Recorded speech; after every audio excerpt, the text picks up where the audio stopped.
The predators are bullies and idiots. Change my mind. Okay, here's the deal. A bunch of gigantic lizard-like alien humanoid bipedal beings called Yaocha, or predators, go around picking on lesser races and rolls eyes, engineers the xenomorph species.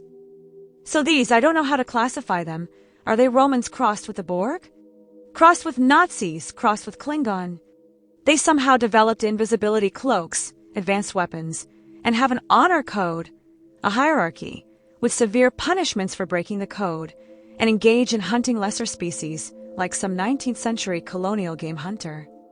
At the same time, I don't know how to visualize a Yaocha as they are called. They having scientists that actually sit down in a lab that make all of this technology. All the science is done by roaring naked masked predators, while they all seem to live in Aztec-style stone buildings on a jungle-like planet. I could go with it, but it feels too much like a badly thought-out premise for an alien species. Let me explain. So they are almost completely naked. They base their civilization on killing, hunting, and honor, and they possess technology that is, so far as the films convey, centuries advanced weapons that no human can understand or defeat. How is that? How is it possible to have at first glance what looks like tribes people with a primitive social structure? No obvious scientific caste, no religious caste, or any kind of what we would class as an educational, progressive non-violent institution, or any socialist construct. Based on empathy or understanding of anything beyond just fighting, there appears to be no divisions in its society, or any evidence of a Yaocha equivalent of any charity, compassion, or upward mobility, unless you count killing. The spaceships, how did they make and design them? What industrial revolutions occurred where they went from pre-industrial times to post-industrial times? Did they ever use money? Were there banks, or a stock market? I know it sounds ludicrous to suggest the predators went from, as I have found out, a slave race to then being freed, to then somehow making steam engines, running a stock market, digging coal out of the ground, or even driving cars or farming. All this without their invisibility cloaks, laser weapons, and without any spaceships. In the movies they are at this high-tech level. They made it into space, operating Star Trek level technology. It's all a bit too convenient. Not to mention in the AVP series, how they engineered the xenomorph species. Then they end up using them to fight as the ultimate adversary. It seems a bit silly, seeing as Yaocha tech can't quite defeat the aliens. How is that? It's almost like the alien isn't that tough. Or is it just that the predators are a bit crap?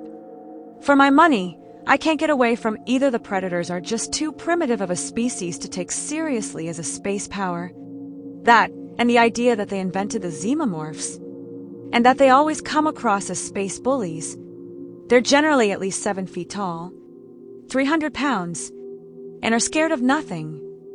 They always use advanced technology to hunt, which comes across as cowardly and lazy. And if you deprive them of that, they just jump up a tree. They are smug and know they can't be beaten easily on their terms, which are massively unfair in favor of their own rules in biology. At least until they almost die and are saved by a human, and when they're about to die they just cheat and blow themselves up. And they suffer the same problem as the Xenomorph. If the Star Trek universe were to open up into their universe, they would have real competition, or if humans were just not stuck in the 20th century idea of what a space marine is or can do, they would be crushed or exterminated. The predators have no natural enemies or equals in the AVP universe, except xenomorphs, and they would be beaten easily if, say, the Borg, or a fleet of starships from Star Trek turned up, or if the humans just went to a 25th century level of technology. I'm probably splitting hairs at times over this. At least the 1987 film, it works perfectly. When you actually expose how they are as a species, and take away the mystique, they don't stand up as a credible alien race, at least in the tribal, fighting aspects. When you think to get into space you'd have to abandon violence, go through revolutions, and work with everyone to advance to the stars. The predators are comically funny, too primitive, and their technology doesn't fit their mentality, or their level of capability or development.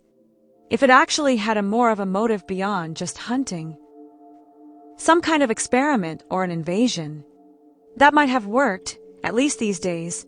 Say it came from a sect from a rogue caste, or it was an experimental alien super soldier, but no, it's a predator, all tribal in honor, because reasons. To sum up, it all works on paper. But being what it is, a barbarian race, but with these oddly out-of-place high-tech weapons at their disposal. Not only does the technology not sit right, it also retards its edge as an intellectual power, but it tragically condemns the Yautja as nothing more than a bunch of cowardly space bullies, rather than what they long to be seen as, a serious, credible, and brilliant alien superpower.